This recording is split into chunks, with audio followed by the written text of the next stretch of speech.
అందరికీ నమస్కారం. అధికారం ఉంది కదా అని చెప్పి ఇష్టం వచ్చినట్లుగా వ్యవహరించి ప్రజల్ని దోచుకు తిని నీతి కబుర్లు చెప్పే పేర్ని నాని గారు క్లియర్గా బుక్ అయిపోయాడు. ఇవాళ ఈ కూటమి ప్రభుత్వం అరాచకాల్ని ఉపేక్షించం, గతంలో చేసినటువంటి మొత్తం అన్ని స్కామ్లు కూడా వెలుగు తీస్తాం. ఈరోజు మీరు చేసినటువంటి మీ తప్పిదాలే మిమ్మల్ని నడి రోడ్డు మీద బట్టలు ఊడదీసి నిలబెట్టాయి. ప్రతిదానికి నీతి కబుర్లు చెప్తూ ముందుకు బయలుదేరతాడు. అయ్యా పేర్ని నాని గారు, ఇవాళ పేద ప్రజలకి చెందాల్సినటువంటి బియ్యాన్ని నువ్వు బొక్కింది వాస్తవమా కాదా? దాదాపు 3708 బస్తాలు, 187 టన్నులు, దాదాపు 90 లక్షల రూపాయలు ఖరీదు చేసే బియ్యాన్ని లారీలు నీ సొంత గోడౌన్స్ నుంచి పోర్టు ద్వారా రేషన్ బియ్యం స్కాముల్లో ఇది కొంత భాగం మాత్రమే అని మేము అనుకుంటా ఉన్నాం. ఇంకా అసలు స్కాములు మొత్తం కూడా చాలా ఉన్నాయి, అవన్నీ కూడా బయటకు వస్తాయి. ఇవాళ మరి నీతి కబుర్లు చెప్పే పేర్ని నాని గారు అడ్రస్ లేకుండా కుటుంబం మొత్తం కూడా గ్యాలప్స్ అయిపోయారు. ఏ గోడరికి పారిపోయాడో అడ్రస్ లేకుండా వెళ్ళిపోయి నిన్నొచ్చి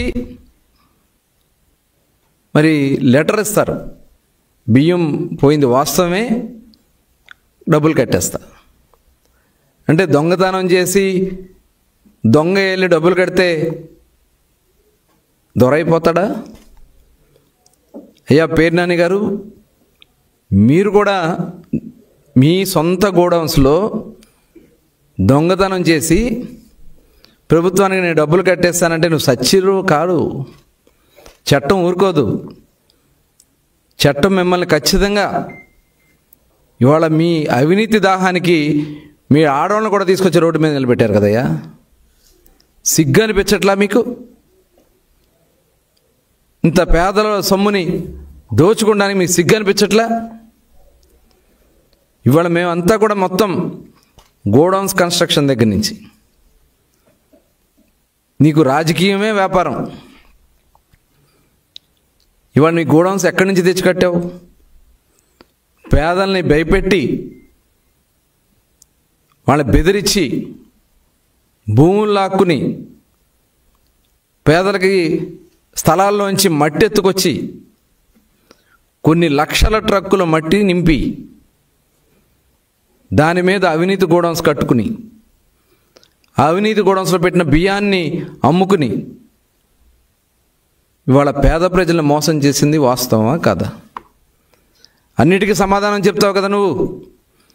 ఇవాళ ఇది జరిగిన దానికి ఎందుకు నువ్వు సమాధానం చెప్పట్లేదని చెప్పి నేను అడుగుతా ఉన్నా.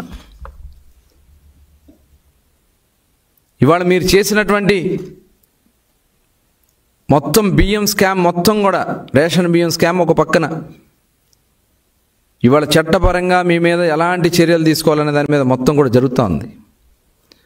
నిజంగా ఎంత దుర్మార్గం అంటే, గతంలో అక్కడ సిడబ్ల్యూసి గోడౌన్స్ ఉన్నాయి, 40,000 టన్నుల కెపాసిటీ ఉన్నటువంటి సిడబ్ల్యూసి గోడౌన్స్ ఉంటే అందులో ఒక గింజ బియ్యం కూడా పెట్టనకుండా ఆపేసి దాదాపు 300 మంది పొట్ట కొట్టింది వాస్తవం కదా నువ్వు? ఇవాళ వాళ్ళు పండగ చేసుకుంటా ఉన్నారు. ఇవాళ అదే ఆ సిడబ్ల్యూసి గోడౌన్స్, చిలకలపూడి గోడౌన్స్ సంబంధించినటువంటి ఆ పేద కార్మికులు వచ్చి స్వీట్లు పంచుతూ ఉన్నారు. 5 ఏళ్ళు వాళ్ళని పొట్టగొట్టావు కదా.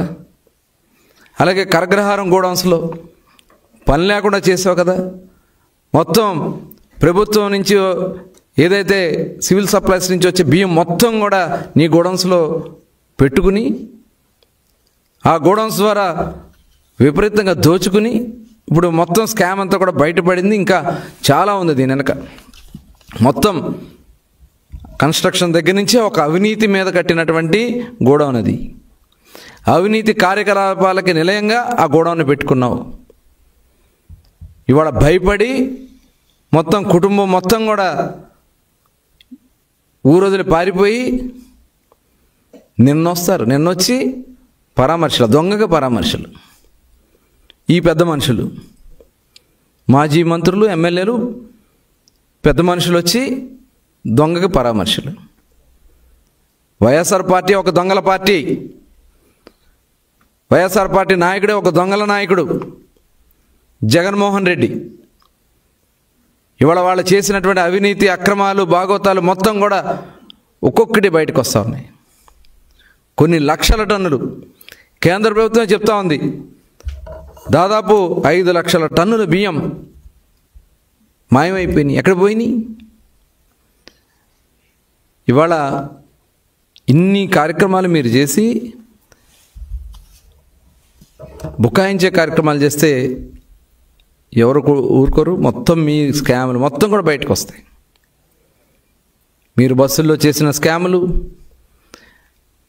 ఆ సివిల్ సప్లైస్ మినిస్టర్ పనిచేసినటువంటి కొడాలి నాని గారిని నిశానీ చేసి అతన్ని కూడా జిల్లాల్లో వాళ్ళ ఫైళ్ళు కూడా నువ్వే చూస్తావు. అందుట్లో దోపిడీ. మరి ఆ రోజున జిల్లా అధికారిగా పనిచేసినటువంటి ఒక అధికారిని నేను పెట్టుకుని ఇలాంటి స్కాములన్నీ మీరు చేస్తారు. ఇవన్నీ కూడా తోడతాం, బయటికి తీస్తాం. మొత్తం కూడా ఎవరిని వదిలే సమస్య లేదు. ఇవాళ మేము జవాబుదారీ ప్రభుత్వం. గౌరవ ముఖ్యమంత్రి చంద్రబాబు నాయుడు గారు మీకులాగా అడ్డదిడ్డంగా అక్రమ అరెస్టులు, మమ్మల్ని అందరూ అరెస్ట్ చేయించారు. మీరందరూ కలిసి అక్రమ కేసులు పెట్టించారు. ఇవాళ మేము ఏది చేసినా నీతిగా నిజాయితీగా చేస్తాం. రాష్ట్రాన్ని అభివృద్ధి పథంలో నడిపిస్తాం. సూపర్ 6 కార్యక్రమాలన్నీ కూడా ఒక్కొక్కటి చేసుకుంటూ ముందుకెళ్తున్నాం. ఈ రాష్ట్రాన్ని దోచుకున్నటువంటి దొంగల మటుకు ఎవరిని కూడా వదిలిపెట్టే సమస్య లేదు. మీరు ఎక్కడ దాక్కున్నా మిమ్మల్ని ఎవరిని కూడా వదిలే సమస్య లేదని మరొకసారి తెలియజేస్తా ఉన్నా. తరలించేశారు బియ్యాలని మొత్తం కూడా, మొత్తం అవినీతిమయం చేశారు. కింద నుంచి పేదలకి చెందాల్సినటువంటి బియ్యం అవన్నీ కూడా దోచుకుని ఇవాళ నీతి కౌరులు చెప్తా ఉంటే ఎవరు కూడా చూస్తూ ఊరుకోరు. తప్పకుండా ఎలాంటి అవినీతి కార్యక్రమాలు మీరు చేశారో వాటి మీద విచారణ జరుగుతూ ఉంది.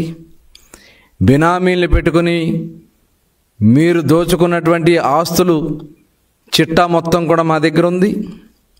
దాని మీద కూడా ఎంక్వైరీ జరుగుతూ ఉంది. ఈరోజు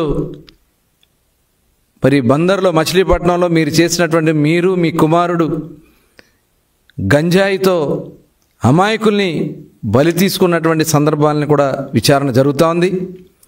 మొత్తం కూడా ఎవరిని కూడా వదిలిపెట్టే సమస్య లేదు. ఈరోజు మళ్ళీ దొంగలే వచ్చి మా పక్కన నిలబడాలని ప్రయత్నం చేస్తూ ఉన్నారు. అది జరగదని కూడా తెలియజేస్తా ఉన్నా. దొంగల్ని ఖచ్చితంగా తగిన విధంగా శిక్షిస్తాము తప్ప అట్లాంటి దుర్మార్గుల్ని మా దరిదాపులు కూడా రానివ్వమని కూడా తెలియజేస్తా ఉన్నాను.